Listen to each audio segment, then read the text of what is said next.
Good evening, everyone, and welcome back to GEG UK for another of our autumn webinar series.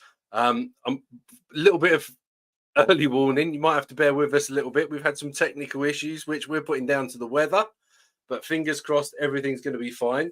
So I'm not going to hang around. I'm going to get straight into it, and I'm going to welcome on, first of all, Danielle and Rachel, who are joining us tonight to tell us a little bit more about Read and Write from Texthelp. Good evening, ladies. How you doing? Hello.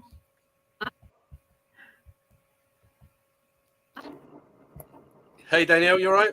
Hi. Yep, all good. You're with us. Brilliant. Okay, great. Thank you so much for inviting us on to the GEG UK channel tonight. We are both GEG Northern Ireland folks.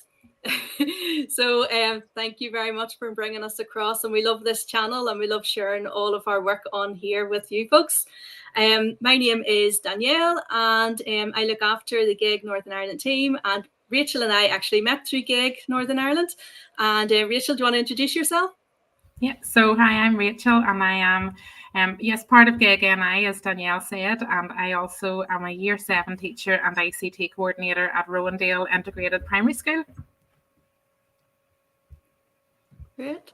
And Darren has been very good and doing our slides for us tonight. So as you can see, I'm a bit glitchy, so it's a bit robotic tonight. So Darren's going to help us out with the slide switches. So thanks, Darren. No problem. There we go. So if we go on to the next one, perfect. So you can see there that we've got all our badges among ourselves, and indeed there's a very special badge there for Rachel. You can see Rachel now is going to be soon a Google Certified Innovator. When's your academy, Rachel? It's the virtual academy, so it starts now in October, so it'll be 8 weeks online on a Tuesday evening. That's fantastic, and we're super excited to have an innovator in our midst in Northern Ireland. So really, really proud of you, Rachel. Great job. And whenever you become a Google innovator, Google trainer, when you become part of the community, what you're able to do then is join in some wonderful events that the Google team will organize. So Darren's going to show you on the next slide a new event that has been just announced today that we're all going to hope to go to. And it's the Champions Energizer. And at this event, we will be able to meet with lots of Google trainers, Google coaches, and innovators like Rachel. So we hope you will join us at that. And there's a little QR code if you want to go on and register.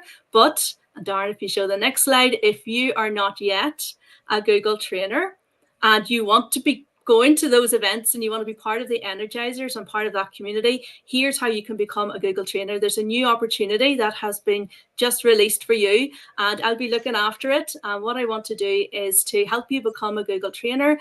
And as part of that, it will be a cohort that will be skilled in accessibility. And with the two we're going to look at today, Read and Write, what we're going to do is show you how you can use your tech skills, your ed tech skills, and also ensure that you're creating inclusive learning environments and be really highly skilled in delivering that message throughout the schools and all of the other educators that you're working with. So sign up there. There's still time to join us. And I would love to see you at that Development Academy. So thank you. Awesome. I'm just going to do a very quick shout out as well, partly for everyone who's taking part in the virtual Innovator Academies.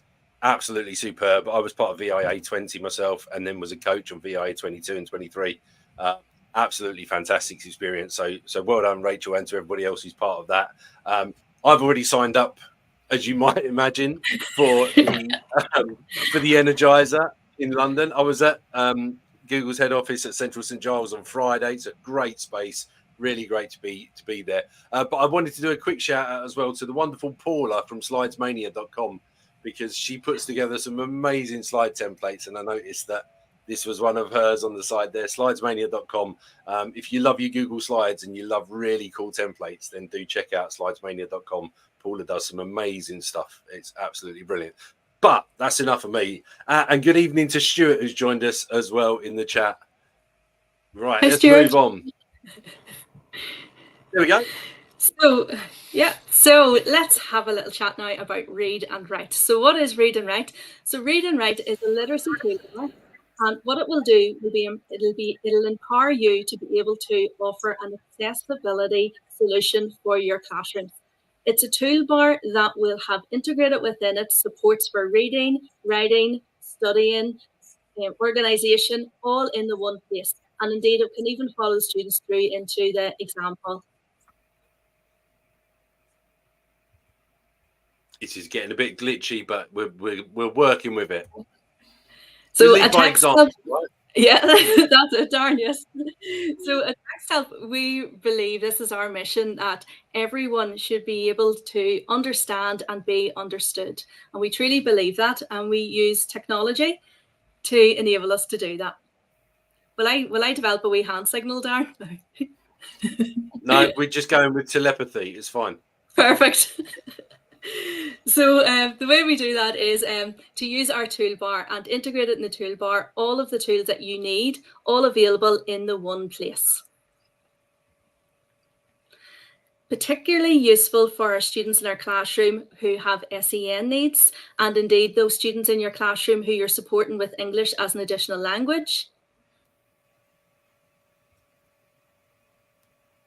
But we also extend that support to all students in the classroom, and those supports that are so needed in the day-to-day classroom as the normal way of working can then follow the students right through into the exam hall experience whenever they move up through the education system. So at that very stressful time, whenever they are studying for high-stake exams, they also have those same supports available to them. And very recently there, JCQ have widened the arrangements to enable any student with EAL to have access to the supports.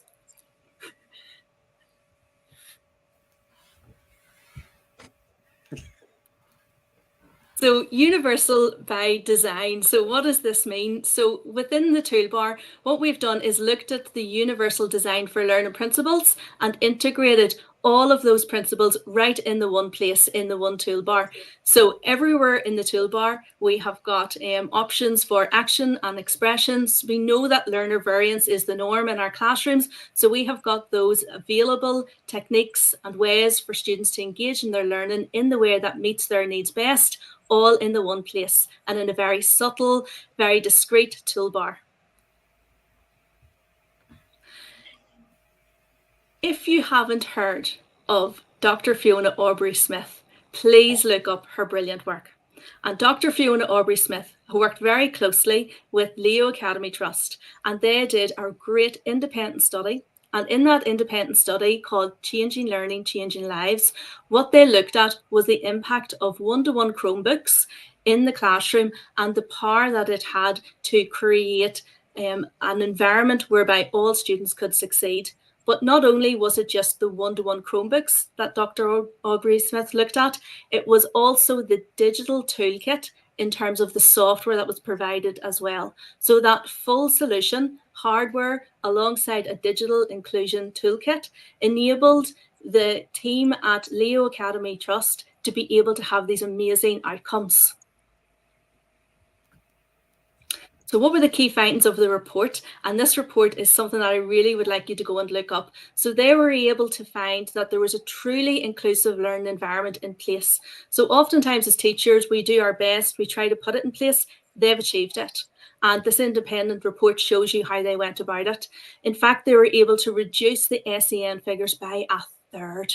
Like, that's phenomenal. It really is. So you know in your school how you try to support all of those range of learners. So they were able to empower learning support assistants. They were able to empower the teachers to be able to create that adaptive learning environment that supported everybody. They were able to put scaffolds in place, which meant that those young children didn't need to go onto the SEN register. They could be supported inside the classroom at the point of need. They had all of the arrangements they needed to be able to succeed in their learning.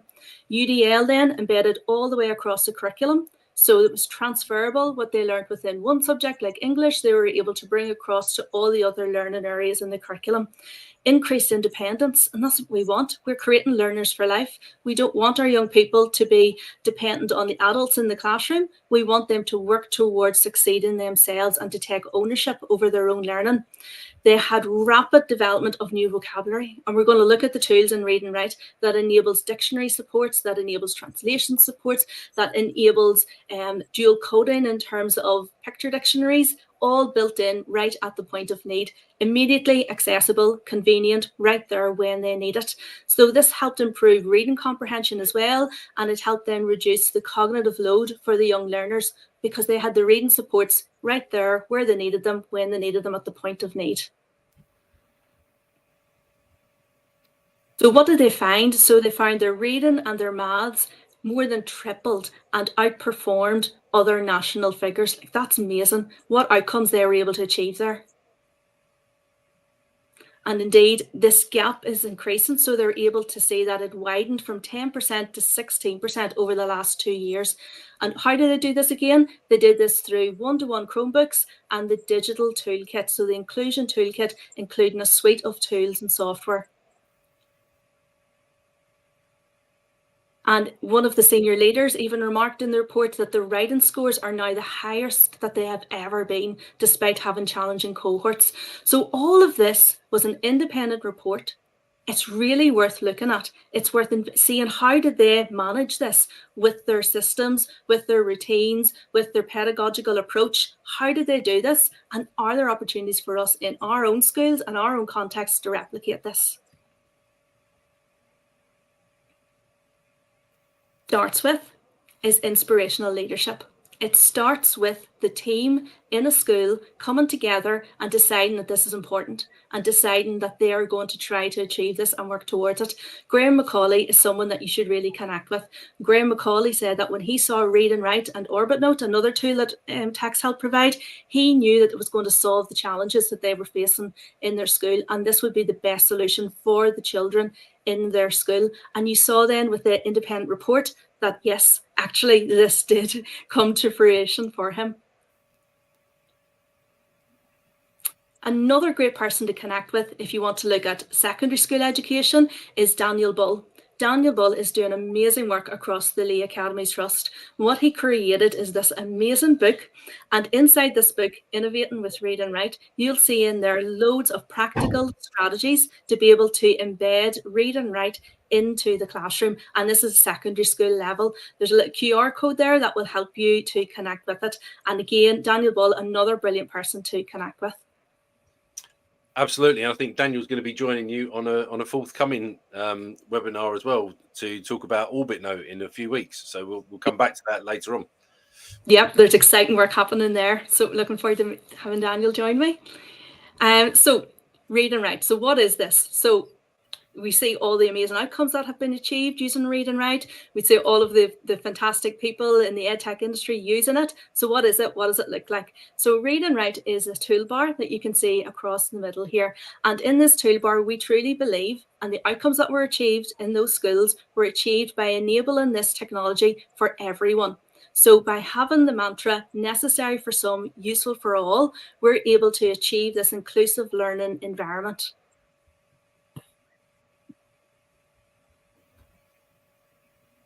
So how do you get it? It's a Chrome extension. That's the one we're going to look at today. So you basically go onto Chrome web store and you're able to download it and attach it, and it will live up inside your Chrome browser. It's as easy as that. That's how easy it is to get it installed and get it ready. Works across all the range of devices, so it can work across your all your Apple platforms as well. So it can work across iPad. Wherever you're working, there's a solution for it. The iPad solution, there's lots of primary schools are really interested in finding the iPad solution for Read and Write.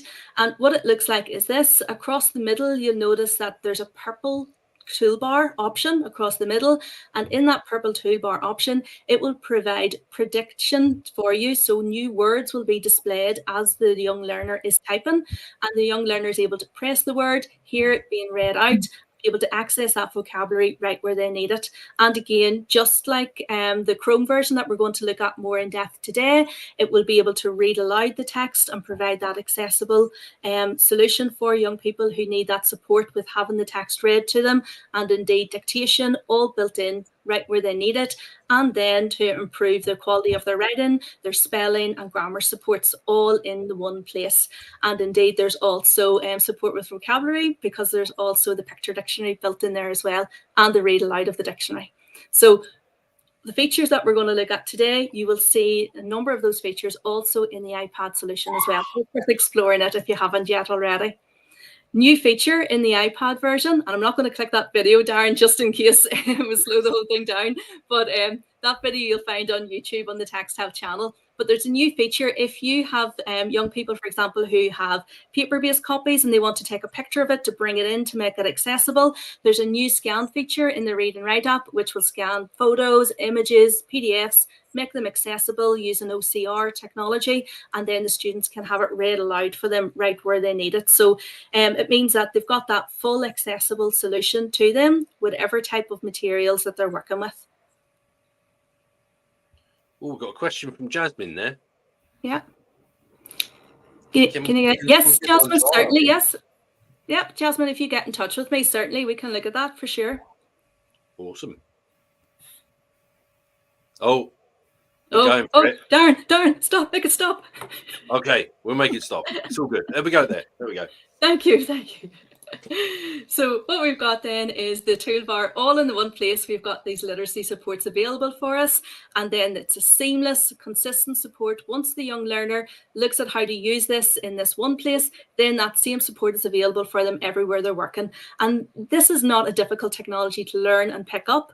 I mean, within 20 minutes, like a young learner would be able to use this. And indeed, if you felt that this was too feature rich, you can even customize it and switch off some of the features until the young learners are ready to use it and engage with it. So you can customize it fully to your own needs. And Darren, we're going to go really quickly through these next four. Okay. Synchronize. Right. So everywhere you're working, docs, slides, classroom, on the web, you will find the tools available for you. And Rachel is going to share with us how she is using it in her primary school classroom.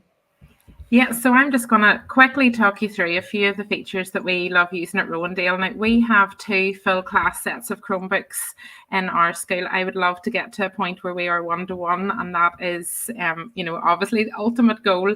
But at the minute, we are sharing 2 class sets, so they're used on a timetable basis. But for any writing activities that I'm doing with my class, I always make sure that I have the Chromebooks booked for that particular slot. We have found Read and Write to be so beneficial for our children right from year 4 to year 7, really, who use it in writing activities. And we've been using Read and Write for the past maybe 3 to 4 years. So the main features that we would use in our writing activities, and the ones that we would introduce the children to first, would be the prediction, the dictionary, the picture dictionary, playback, and then talk and type. And they are the ones that the children would use most frequently and have got really familiar with using.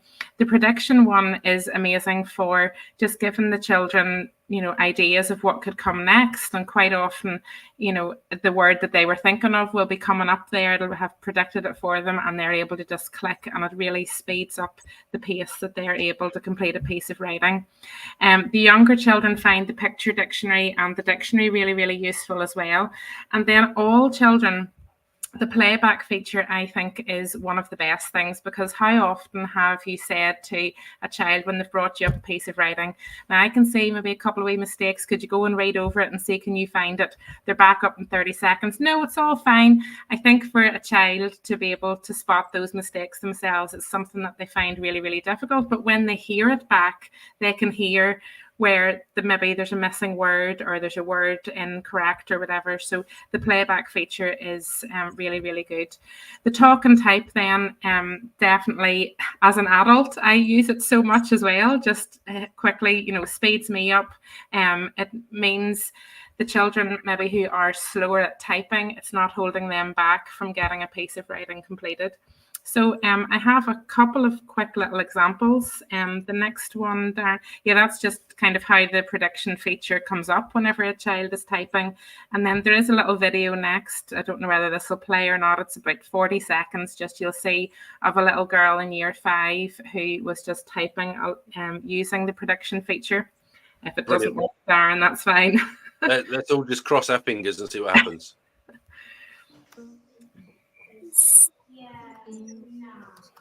There's the word coming up. Oh, good girl, you had it anyway.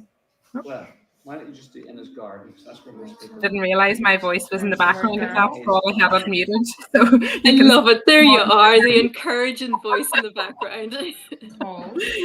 So the next slide then is just showing how the playback feature works. So by highlighting a sentence and then the word as is being read out then in blue. And, you know, as I say, we mostly would use read and write for writing activities just because we are a bit restricted in when we're able to get the Chromebooks. I can't have them all the time. But with a few desktops that I have at the back of my room, I have started using read and write a lot more in comprehension activities as well. And that just really helps children who maybe are slower with reading or who have dyslexic tendencies with their comprehension activities, for them to be able to have the text read out loud to them is something that is really, really beneficial. And then the last slide just that I have to show is just the power really of using read and write in the classroom. So these two pieces of work were completed by a year 5 child, only a matter of weeks apart. Now this child did have a one-to-one classroom assistant, and he did need a lot of support for literacy activities. The first piece of writing was completed with his classroom assistant sitting beside him and still took an awful lot of adult support. And as you can see, even the second piece of writing, even though it's only a couple of weeks later, just how much more that child was able to complete in probably around the same amount of time. And that was using the read and write bar, toolbar, and the main features he would have been using there. He was using the talk and type. That was so beneficial for him. He was using playback to listen to it again, and he was using the prediction feature. Those were really the 3 that he was using. And as I say, a very short few weeks apart. As Danielle said, you know, it is necessary for some, but can be so beneficial for all. And that is something that I have really found, even my higher ability pupils, for them to be able to use it, it gets them through their work so much quicker. They love being able to hear it back, as I've said, and they would use some of the other features as well. The check it feature would be one that some children have really started using a lot more effectively as well. So I hope that was useful to just see a couple of quick little examples. Well, fantastic, Rachel, and I love hearing from, you know, the actual uses in the classroom and primary school. I used it with my secondary school age students, students who have dyslexia in my class, for example, hugely benefited from it, exactly as you said.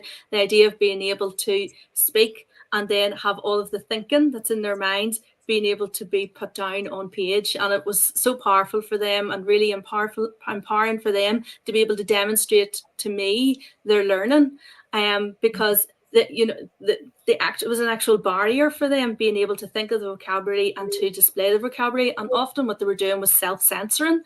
They weren't using the subject-specific terminologies that they knew and the large words that they knew. They weren't putting that down on the page to demonstrate what they could really do. So this is transformational for some young people.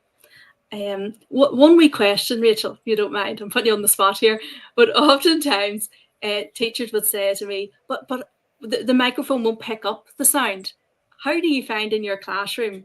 Does it, or are there any challenges there? Are there any tips? What's your experience? It can be, especially if you have them all trying to use that feature at the one time, you know, in a kind of noisy classroom. Now, what I find is sometimes there's a bit of novelty with it and they want to give it a go. but it can maybe pick up somebody sitting beside them if they're sitting too close. So quite often, children who really would rely on it, I would just move maybe to a quieter space in the room where they're not sitting directly beside somebody else. So if you've got a bit of a space where you're able to do that, for those children who really need that talking type, as we say, like, it is so beneficial for all of them, and they do all want to be able to use it. But sometimes there can be a wee bit of difficulty just if they're all trying to use it at the one time. I'm not sure if there's another solution to that. Yeah. Well, what I was thinking as well, and what I would say to some of the teachers, is that it's basically another tool in the classroom to use. So if you think about it, we take turns with some of the learning materials that we have to use. So in some way, it could be communicating with your group work and saying, oh, here, I'm going to do a bit of talking at the minute. Can you let me do my talking first? It can be that, just working together in teams and communicating with each other and communicating our needs in a group setting. Yeah, absolutely. Yeah, no, that's a really good idea. Could I ask a question, Go ahead, Darren. Yeah. So I've been a user of Read and Write for probably around about 3 or 4 years as well. And absolutely love it. But for those people who aren't aware, how does it work with things like, when we talk about the reading aloud and the playback, how does it cope with that kind of what can often be like a kind of quite robotic sounding voice, or can be a little bit slow and a little bit laborious? Have you got any control over that as the user yourself? Well, exciting development. By the end of 2024, there are new AI voices getting rolled out to all the customers. Darren, they are spectacular. They are so good. Honestly, it's like a dream. Do you know the way everybody's sharing at the minute about Notebook LM and the podcasts that they can create, and you're hearing the voices? Darren, it's like that. It is so natural. It's easy to listen to. So they're all, at the minute, I've got a preview of them in my account, and they're coming out soon. And yeah, I agree with you entirely. They're so natural, and I think they're going to be a game changer for young people. That's great, because I remember when I've not used all of the features for a while, but I do remember that you could kind of play around with the playback speed. So if you wanted the voice to go a little bit quicker and a little bit slower for you, there was like a slider that you could play around with. But obviously not everyone's got a lovely clear accent like you've got, and some people have got a thick Essex accent like me, and that sometimes the computer struggles to understand that, as do a lot of people struggle to understand me. So it's good to be aware of that. And the playback apparently you were talking about the speed there, Darren. Apparently 35 is the sweet spot. So it can go on a scale from 0 to 100 for the settings. You can customize it, personalize it. Apparently but we all know that all learners are different. Some like to listen to it at a faster speed. Some will need it at a little slower. And I guess that's the beauty of it, that you can personalize it to meet your needs entirely. Patrick's joined us. Hi, Patrick. Good to see Patrick joining us. Yeah, absolutely. On the subject of broad accents, absolutely. Yes. Good to see you, Patrick. But that I joke about it, but actually, that talk to type feature is something that, as a language teacher, I used to use with my students quite a lot. In that, when I was getting them to practice their pronunciation of the language that they were speaking, quite often I would get them to use a talk to type feature. And basically say to them, look, if you've written down what you want to say and you're not sure about how you're pronouncing it, if you say it and the computer system writes down what you're expecting it to write, then you must be saying it accurately. Yeah. And, that was a really crude hack, but a really useful way for me to be able to say to the pupils, you can get feedback on your speaking and your accent in the foreign language anytime you like. You don't have to have me or a foreign language speaker there to verify it for you, because if the tool's actually understanding you, you've got to be doing a good job. Then that's talking in another language. The power from an accessibility point of view for those people who maybe do struggle to make themselves understood sometimes, not because they're talking in a different language, but because they're their way of speaking or their rhythm of their language. As a linguist, I get fascinated by rhythm of language and how that changes and all that kind of thing. But it does make a big difference to people how well they communicate, and if you can adapt that and you can practice with that, then it's really helpful, isn't it? Yeah, I think that's a really powerful point, because so often when young people are studying a modern language, it sometimes is the speaking part that they're most nervous about. So this can give them opportunities to practice independently, and before they then would perhaps demonstrate to you, Darren, their learning. So that's a wonderful use case. I love that. And as well, Rachel, I really love the example that you gave, whereby you said that some of your more able students were actually using the talk and type in order to have efficiency in getting their thoughts down, so that they could then more quickly get into the redrafting process of the writing, and then they've got that more higher quality writing, and in the classroom they can get to that part more quickly. Because so often, we focus on those with additional needs, but you just gave a perfect example of how it's necessary for some but useful for all. Yeah, absolutely. Yeah. Absolutely, I would absolutely agree with that as well. And another way that I've used the talk and type in the past has been for pupils who've been really reluctant to redraft. So they've done their first draft, they've handwritten it, they're really reluctant to handwrite it again. And I've just said to them, look, read it into your device and just only read the bits you want in there, and the bits that you want to change, reread it. And you haven't got to reorganize everything, chop things about, move things around. You just read it in the order you want it to be in, and it will create it for you. And it's been really powerful in the past for helping to get a second or a third draft out of a student who otherwise might have been reluctant to do it. And that's not necessarily because they've got a special educational need, but sometimes they just don't have that drive to do it. But making it that little bit more accessible makes a huge difference, doesn't it? Yeah, absolutely. And Rachel, another question, if you don't mind, I'm putting you on the spot here. Another barrier to implementation of creating this inclusive learning environment I often hear from teachers when I'm out and about and supporting schools is the use of headphones. Some teachers are reluctant to allow headphones in the classroom because what they say is that they're fearful that perhaps the students aren't paying attention if got headphones on, or they're not sure how to manage that in a classroom routine. Any thoughts on that, Rachel? Well, now we do have both our sets of Chromebooks have a set of headphones along with them, and I would just allow the children to use as they want.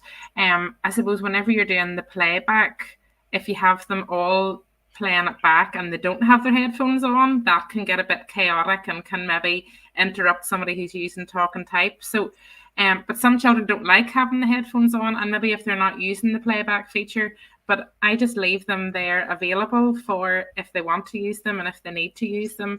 And it definitely does, I would say, help in terms of classroom management for them to have them on, rather than, as I say, everybody having theirs playing back at the one time. It can just get a bit chaotic. So I definitely think, maybe a flexible approach, and those that want to use them have them there for them if that's possible. I'm just going to bring up Jasmine's question, because Jasmine says she's not a teacher, and she works more on the techie side. But would you say this is more beneficial for SEN children? I'm going to throw that over to you, Danielle, because you keep putting Rachel on the spot. Yes. So what I would say, Jasmine, is that, yes, this is probably where the accessibility tools will get noticed first by an educator. First of all, the entry point is they will say that I have a student who is a struggling writer, I have a student who is a struggling reader, I have a student with dyslexic traits, and I want to support them in the classroom. And that is, I guess, the most common entry point for looking at tools like this. But exactly as Rachel said, as soon as you bring this technology into the classroom and make it available for all, what you start to notice is that these tools are beneficial for all students. In the Aleo Academy Trust that we looked at earlier at the start of the session, actually in that school, the screen reader was one of the most commonly used tools. So in Leo Academy Trust, they had, I think it was 12% SEN register, but about 25% of the students were using the screen reader. And I'll show you the screen reader in a wee second when we do the demo. It's basically the screen overlay, where it's a tinted screen, but then a reading area in the middle, which enables them to set focus on their reading. So that was beneficial for all, not just those students who actually needed that. And I think that's the key issue there, Jasmine. It's making it available for all. And once it is, everybody will use it. Personally, I also like to use, as Rachel said, the text-to-speech whenever I'm reading things on the web now, and I just routinely will click that on because it's just become part of my daily routine to use it.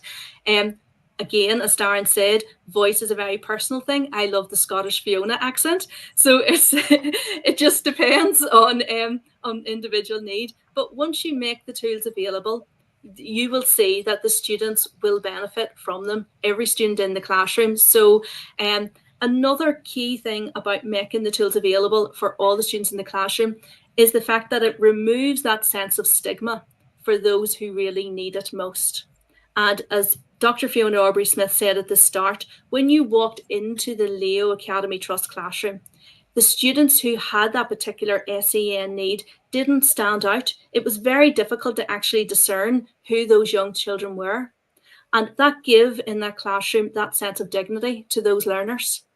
And I believe that's where really important power in making these tools available to everybody, Jasmine, because you're creating that inclusive learning environment where everybody, when they need to, can use them. They're available for all, and those who really do need them have got them available to them, but they don't feel that they're singled out. They don't feel that they're any different to the others. It's just they need this technology to be able to engage and to show their learning as best they can.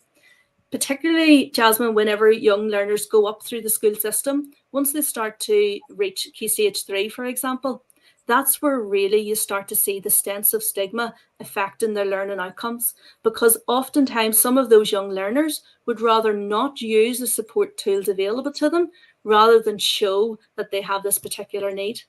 They don't want to be different. And it's about whenever you get up into the Key Stage 3 in the teenage years, your peers are a very important group for you. And you don't want to look any differently to those other folks around you in the learning environment. So what we want to do is to create the environment where the tools are normalized, they're available for all. We have teachers modeling it on the board.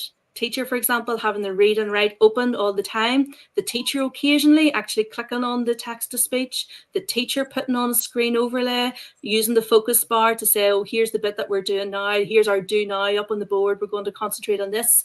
So creating that inclusive environment really empowers all of the learners to succeed. Great question, Jasmine. Absolutely. From my own perspective as well, when I was teaching my exam year groups, I quite often used to get them to use the highlighter tool to collect highlights within a document. And we'd use the different colors for different things. So if it was a language, it might be, use a green for a verb and a red for an adjective, or, pink for an adverb or whatever. When we were focusing on other subjects, it might have been the positives, the negatives, the background evidence and all that kind of thing. And, I just love the fact, as someone with ADHD myself who struggles to read longer text, the fact that I could go through and do all that highlighting and then just collect the highlights and have that all pulled together into one doc for me in order. So I've got all of the positives together, all of the negatives together, all of the evidence bases together, was an absolute game changer. And I know my year 11s in particular found that really helpful when it came to revising for exams, because they were able to use that same technique that they were using for an understanding perspective. It was helping them to actually structure their exam notes as well. That's a really powerful use case, definitely, Darren. And it means that everybody in the classroom is using the same toolbar. So it removes that stigma. This is not just a tool for those with SEN and who need it, but then you've got this powerful tool, a learning resource, a springboard for further learning activities developed automatically for you from the literacy toolbar. And then, Darren, exactly as you said, all learners can engage with it in the way that they want. So they can engage with it to have the text read aloud. They can engage with it by using text-to-speech. All of that is then available for them directly there within the Learn resource, and everybody can engage with the study materials in their own way, but everybody got to that point, I guess, using a similar sort of approach. So it feels like it's everybody's routine, and the teacher modeling it as well is really powerful. So I love that example, Darren. And am I right in saying that, we've talked a lot around literacy. Am I right in saying there's also an option to practice your oracy as a student and be able to read it aloud and send it to your teacher to get them to check your fluency as well? Absolutely. So you can record yourself reading a block of text and then have that, exactly as you said, Darren, sent directly through to your teacher. So it enables the student to develop their fluency, develop their comprehension. They're able to practice independently. And when they're happy with the content that they have produced, then send it to the teacher. So it's enabling the young people to have to listen back to their recording, to evaluate their recording, to evaluate their own fluency and decide, should I go again and have another attempt? So it's motivational for a young person because they're able to then try and try again and know that then the teacher will have sight of it, but they're not sitting in a pressurized situation whereby there's a teacher wanting the reading there and then in the moment, whenever they perhaps don't feel ready to display their learning. So it gives more time and it enables a higher quality type of reading for the young person to demonstrate through. In addition, the voice notes are really powerful because throughout a document, a young learner can add in reflections throughout their piece of work using the inbuilt voice notes. And if it's a learner with English as an additional language, they can, as they're going down through, even use voice notes to add meaning for themselves in their home language along the side and to narrate the learning as they go, and it will help them to develop their understanding. They're able to use that translanguaging, whereby they can think in their first language, but then access materials in their second language, and it really helps develop that that cognition that they're doing whenever they're trying to handle the new academic language when they meet it. Fantastic. So did you say we were going to have a bit of a demo? Yes. So move on to the next slide, Darren. Thank you. As if by magic. Yeah. Now, I couldn't talk about reading right without talking about Freddie. If you go and have a look at some of our videos on YouTube, you will see Freddie in action. Freddie, he used reading right.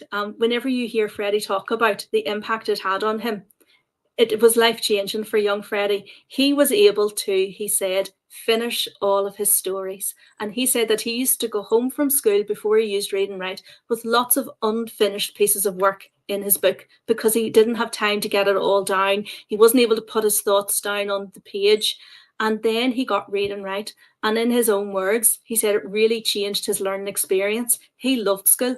He was able to use the dictation tools to be able to get all of his thoughts down. And then suddenly he was able to have all of his stories finished in his book. And he felt that sense of achievement in his learning, and he felt that he was an engaged member of the school community. So have a look at Freddie's video on our YouTube channel, and really powerful piece and inspirational. Very powerful indeed, yeah. So what I've got here is a little GIF, and I'll talk you through what you're seeing. So we're going to click on the text. You can see the dual highlighting there, reading the text aloud. And as we said, you can choose your voice, you can choose the speed, you can choose whether it does continuous reading. So many settings that you can play about with. Then we've got context-sensitive dictionary tools. So as you click a word, the dictionary will appear right alongside where you're working. Dual coding. Now we've got our screen mask and our reading ruler that moves all the way down. We can customize that. We can then create auto files if we want. So highlighting a bit of text, we can download the file and you can listen back later. We can create the little vocabulary tools that Darren was telling us about. So basically here we are selecting keywords that we're going to use in our vocab. If you think about EAL learners, really useful to be able to preload them with vocabulary before they encounter them in the academic learning environment. So there's us with preloaded words. We can then have that read aloud and so on and engage with it however we wish. And then this is collect highlights. So collect highlights, another study tool, really useful because it will gather blocks of text. And even for teachers, if you've got those lengthy documents or from the department and you want to then build up a bank of it, Here's our study notes, so we can do our voice notes all along, and they sit at the side, and we can just click play, and we have them there ready for us. Seamless, Yeah, isn't it? And there we go. So that's a quick overview of some of the main features, and I want to show you some of the other newer features now. So for reading and comprehension, if you're on the internet, I absolutely love this feature. See all of the bits all down the side and the distractions from the learning? We can strip all of that away and change this page to just focus on the learning by clicking that simplify page icon. And now what we've got is a page that is completely conducive to learning. We're focused on the content. We're not distracted. It reduces cognitive load. We can even simplify it down even further. We can change the contrast. We can change it to suit whatever the learners need. So the learner does all of this themselves to suit their own particular personal style. We can change the spacing and so on. And now that page has been transformed. So this is more conducive to a young learner engaging with the text, understanding what they're reading, compared to the original page. And you saw that all happened in a couple of clicks. So this is a wonderful feature for reading online. And this works on any web page that you're on. You can use this technique. So really, really powerful tool. And then for writing, brand new feature, co-writer prediction has got even better. So Rachel shared with us the prediction, and she shared the little girl sitting on her computer using the co-writer tool as she went along to help support her. So she was able to express her ideas more extensively using co-writer. So as you saw in Rachel's video, it's a little side panel that will work everywhere where the student's working. And it basically works in the way that a human would be sitting beside them, prompting them, encouraging them, giving them ideas for vocabulary that they can use in their text. And it will help improve the fluency and the writing speed. So for those young learners who maybe have a barrier to getting started or have that overwhelming fear of the empty blank page, it can help them to get started and really help provide them some extra words to get going. For other learners, it can, even for our more able students, it can even expand their vocabulary even more, because what we can do is build in what are called word banks. And in the word banks, we can bring them in, and then it will bring in subject-specific vocabulary right into their writing. And the tool is able to generate ideas for words and indeed groups of words that will work well together. So they're getting this exposure to vocabulary as they are writing. And it really helps build stamina, but it also will help improve the quality of their writing as they go. And then, as always, whenever we've finished a piece of text, then they can use the read aloud to be able to click at the start of their text and have it read to check, does that make sense? Do I need to redraft? So it's this wonderful support tool that really supports those reluctant writers, but indeed supports those learners who want to be more independent to access this higher level vocabulary as well as they are writing. And I'm going to show you a couple of wee gifs of it in action now. Here we go. Here we go. So this is the prediction tool. You'll notice the prediction tool is a different icon now. These are the word banks. So I can go into here and say I was doing ecosystems or another specific topic. I can search up those particular areas, tap them on, and then as I'm now typing, it's bringing me in words that match that particular topic. So it's a more specific type of word bank that I'm accessing. Coming soon, we also will have teacher word banks. So this is going to be developed even more. I love that idea. So I used to teach computer science, and when we were getting the students exam ready, it was always a case of exam ready words. So I think that's a fabulous tool to be able to supply in the answers when they're writing practice answers, the actual exam specific academic words relevant to my exam board specification and so on. So lovely wee tool there coming. Yep. And next one, Darren. So that's our word banks. And then here we have the prediction. So this is as I'm writing. just like Rachel's student was doing. It's supplying words for me, and I'm getting groups of words, and these words are all relevant to what I need in the sentence. And you can see how this would build stamina, because as they're working, it's motivational to see these words starting to be supplied. It's giving them ideas, and indeed, even whenever the mouse is moved over, like there, it's reading the word out, so they're able to ensure that they've got the sound and the match of the spelling together. So it really helps with that vocabulary acquisition. Okay. Really cool. Yeah, I love it. And then we've got the dictation. So that's the icon on the toolbar there. And again, as we said, it's such a powerful tool. Just click dictation, make it part of the routine for efficiency, for enabling those students to access, get all their thoughts down on the page, and then start to focus on the redrafting afterwards. But a wonderful tool, and as Darren said, for use in modern languages as well. Great idea for that. And that's how quick and easy it is. So great tool. And with the talk and type, they can say, you know, comma, full stop, new paragraph, and things like that, can't they? Absolutely, yes. They could think, I guess, to start off, they could think of 2 or 3 of those. So I always start off with full stop, and I would say full stop, pause for a second, and then try to get your thoughts down again and add another bit on. Some people will go more advanced with it, so you can go as advanced as you want. There's a whole page of the little shortcuts that you can say.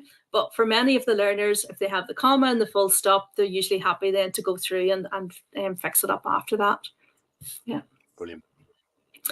So then finally, we're just going to do a wee recap, as a good teacher does. What did we learn today? So quick recap, what did we look at? So we looked at, for read and write, the tools for accessibility. So main accessibility tools, the text-to-speech, screenshot reader, actually I didn't cover, but screenshot reader, what it will do is, if you have a diagram that is inaccessible, as in a screen reader can't read it, you can use the screenshot reader to just simply drag over the top of it, and it will then turn that text into text that can be read aloud. So any diagram that you encounter, it will then make it readable, to make it accessible for your learners. Audio Maker we looked at, and then the screen masking, all fully customizable. Reading tools, so tools to support with vocabulary acquisition, word recognition, to build that fluency. We've got our text-to-speech, dictionary tools, translation tools, all built in for translanguaging. And then the writing tools, the prediction and the talk and type. And study tools. So we've got our highlighters, we've got our collect highlighters and voice notes. And what you should notice there is that everything was built in all to the one toolbar. So it's all there in the one place. Everywhere they're working, they're able to access it. And this is what the exam mode looks like. It's a more slimmed down version because we have to meet the JCQ regulations. But in the exam hall, they're able to bring in all of those supports that those young people who have accommodations are able to then bring them into the exam hall, and they have access to the text being read aloud, the screenshot reader. If you've got an exam paper, particularly geography would be an example of an exam paper that has maybe specific diagrams, that you can pull out those words from the diagrams, screen masking, and then for any students who need scribes, there's also the talk and type. And highlighters are available in exam mode as well. So where can you find out more? So we've given you a brief overview. So check out the Texthelp Academy. There is a ton of resources on there. There's a QR code if you want to get a quick link to it. There's videos, there's short feature videos, there's documents, there's quick resource pages if you want to just get a picture of the highlights to display in beside the staff room in your wall space. Everything you want is in there. It's an absolute goldmine of resources. And next we also have, Darren, free for teachers. So if you wanted to try it out yourself, feel like we need a woo there. I know, I should have confetti or something. That would be what's the Chrome extension that brings down all of the confetti. Do you have that, Rachel? No. It's a good one. It is good, yeah. I saw it being used, but no, I don't use it. Yeah. So free for teachers. So if you go onto that link, if you're a teacher, you can get a single teacher license to try it, to use it. see what you think, have a go at it, and you can get in touch with me if you want to talk about it in more detail. But there it is. It's there's a free single teacher license on that link for you. It usually takes about a day or two to come through. And some dates for your calendar. Join me for Orbit Note, which is and Daniel Bull, who done all that brilliant work with Read and Write, is going to be on the call, and you'll see the work that's happening with Daniel Bull's school on Orbit Note. Orbit Note is it's similar to Read and Write that we've looked at, but what it does is it makes your PDFs accessible. So it will take all of those tools that we've looked at for Read and Write, bring them into a PDF environment, and in addition, you will have other tools to make the PDF actionable and accessible. So little push pins, it will have areas for voice notes, text boxes, you can digitally ink on the documents. Anybody that's using Google Classroom, it's a full digital classroom solution. Rachel and I are so lucky when we were teaching when I was teaching Northern Ireland, and Rachel's teaching Northern Ireland now. Northern Ireland has made this available for all students across the whole of Northern Ireland. Every school, every teacher, every student has Read and Write and Orbit Note available to them. So you imagine the power to create those inclusive classrooms. Really inspirational and visionary work in Northern Ireland happening at the minute to create inclusive learning environments for all learners to succeed. So we're absolutely delighted with that. So you'll see lots of Orbit Notes happening over the next year when the Northern Ireland schools will be using it and exploring the all the features in it. So join me for Orbit Note coming up in October, and then the next one is coming up in November, and that's Equatio. Equatio will make maths digital and accessible. So looking at multiple means of engaging for maths, because very often some students will struggle with, for example, expressing their maths, and it will enable them to express their maths through speech, through digital inking. It will enable them to input handwritten maths in through mobile input straight into documents. There are forms that you can auto-generate through AI, actual maths questions in Google Forms. Phenomenal, phenomenal. So join me for that so you get a taste of Equatio. And then finally, a wee reminder, join the academy, join our team. We've got a good group and we're about to start, and if you join us, you'll be there right from the very beginning, and we will help you achieve Google Trainer status.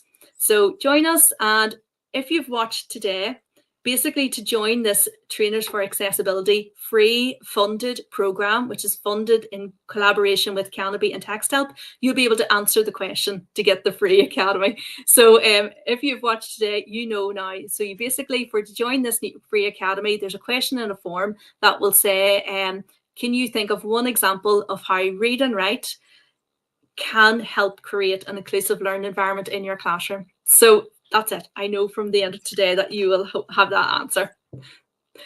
So that's everything, Darren. Thank you for taking us on.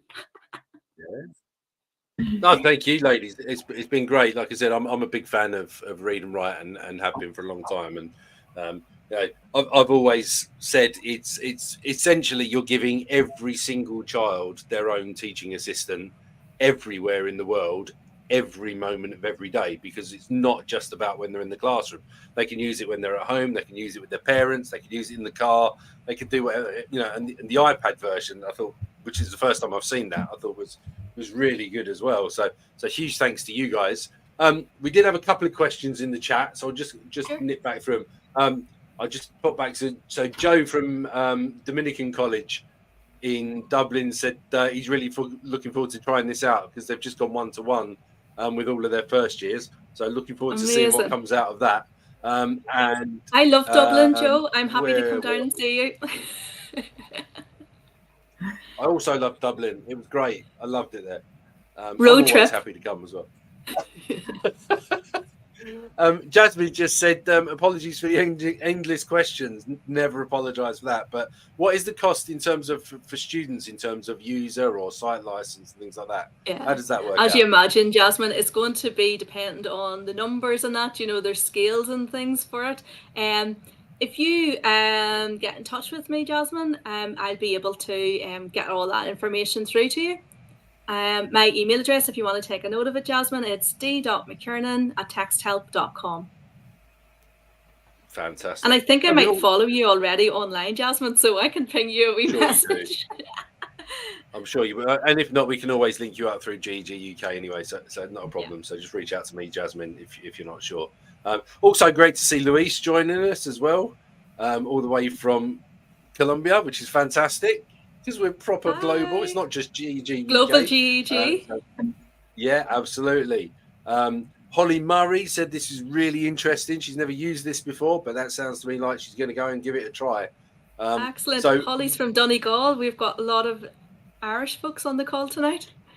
There you go. And Holly is actually doing an amazing. Welcome. Yeah, Holly's doing an amazing Google event coming up, and the good folks from Google are going over to Donegal to Holly's school in, is it Finn Valley, I think it's called, over in Donegal. So Anna and Grace are going over and they're going to lead a big session there. So congratulations on that fantastic work, Holly. Great.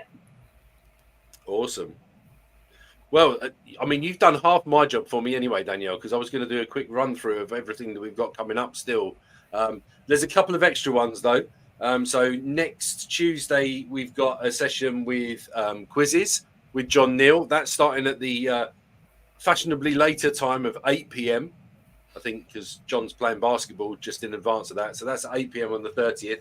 And also in December on the 2nd, we've got a session looking at some of Cammie's development as another one of the approved Google Classroom add-ons.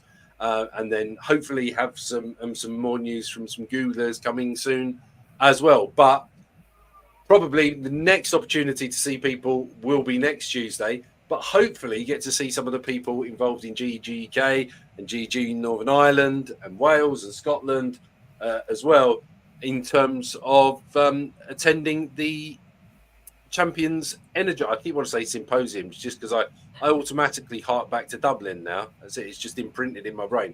But the Champions Energizer coming up soon as well.